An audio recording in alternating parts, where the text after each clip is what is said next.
Entonces vemos esta parte de uniones soldadas referente a lo que sería la resistencia de diseño de las uniones soldadas. Dentro de lo que sería la resistencia de diseño de las uniones soldadas, decimos que la resistencia de la unión está determinada por la resistencia de la soldadura o la resistencia del metal base. La resistencia de la soldadura en el plano de la misma o por la resistencia del metal base en los planos cercanos a la soldadura, según sea el tipo de esfuerzo y dirección del esfuerzo.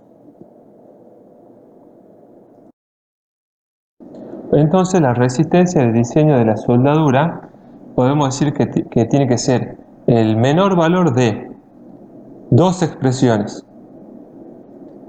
Una referente a lo que sería el metal base y la otra referente a lo que sería el electrodo.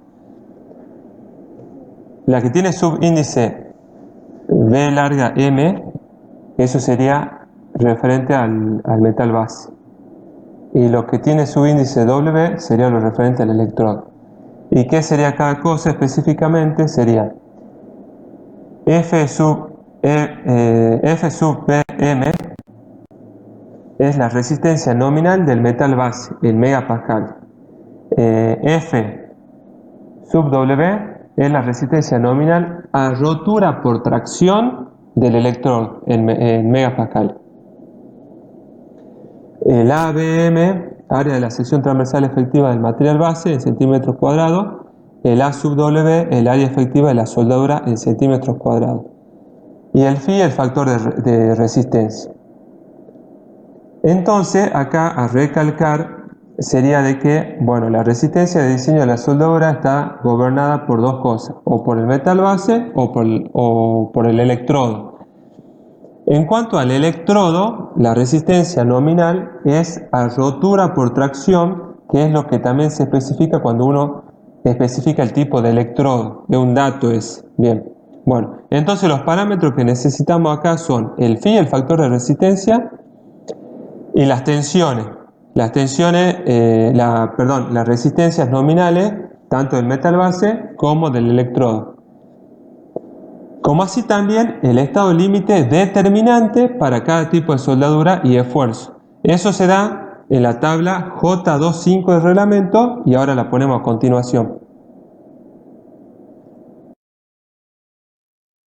Bueno, esta es la tabla J25 en la cual tenemos en la primera columna el tipo de esfuerzo y la dirección del esfuerzo. La segunda columna tenemos el material, ya sea que se trate del material base o del electrodo, y en algunos casos habría que verificar los dos, tanto el material base como como la soldadura, que está representada por el electrodo. En la tercera columna tenemos el factor de resistencia. En la cuarta tenemos la resistencia que se debe adoptar. Y la tabla está dividida para cada tipo de soldadura. Tenemos soldadura a penetración completa primero, después pasamos a soldadura a tope de penetración parcial, luego soldadura de filete y por último la soldadura de tapón y de muesca. A continuación veremos cada tipo de soldadura, o sea la tabla, pero para cada una del tipo de soldadura, para que hablemos con más detalle de cada una. Primero veamos, antes de pasar a ver la tabla por tipo de soldadura, veamos unas consideraciones que son en términos generales, para que podamos entender, para que sea más fácil de entender, digamos.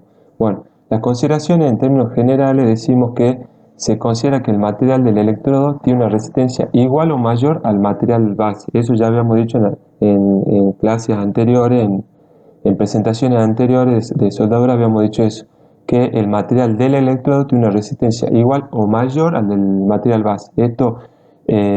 Este concepto se aplica, digamos, en la tabla para que ustedes puedan entender por qué en algún tipo de esfuerzo y en algún tipo de dirección de esfuerzo se tiene en cuenta que hay que verificar solamente el material base, por ejemplo. Bueno, es por esto, porque en esos casos el el material más vulnerable es el material base, porque se aplica este concepto que siempre el material del electrodo tiene una resistencia igual o mayor al del material base. Otra consideración es que la resistencia de la soldadura se considera en el área efectiva. Eso lo hemos visto también en clases anteriores, en presentaciones anteriores, y está todo descrito en la sección J2 del reglamento. Para cada tipo de soldadura se da el área efectiva, cómo se calcula el área efectiva. Después decimos que la tensión de corte de falla se toma 0,6 de la detracción. Esto por lo general para todos los tipos de soldadura se considera esto, que la tensión de corte de falla es un 0,6 de la detracción. A los fines del cálculo se supone que los filetes de soldadura transmiten las cargas mediante tensiones de corte en el área efectiva, independientemente de la orientación de la cordón de la unión. O sea, en realidad, por experimentos, se ha visto que la resistencia varía según el ángulo con el cual se aplica la carga. O sea, el ángulo que habría entre la dirección de la carga y la dirección del eje longitudinal de la soldadura, ese ángulo determina la resistencia de la soldadura. Eso se ha visto en ensayo. Esto sería en soldadura tipo filete, que es lo que estamos hablando en esta consideración. Entonces, según el ángulo de la dirección de la fuerza con respecto al filete, da la resistencia del filete. No obstante, eso no es que nosotros vamos a tener en cuenta el ángulo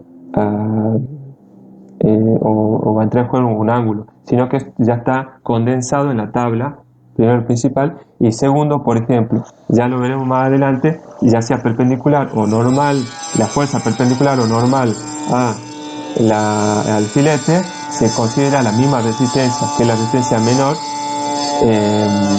para tener en cuenta esta consideración y sea más simple, y tenemos de lado la seguridad. Y luego la soldadura a tope transmite la carga de la misma manera que las partes que se unen, por el tipo de soldadura que es. Bueno, vemos la parte de la tabla referente a soldadura a tope de penetración completa.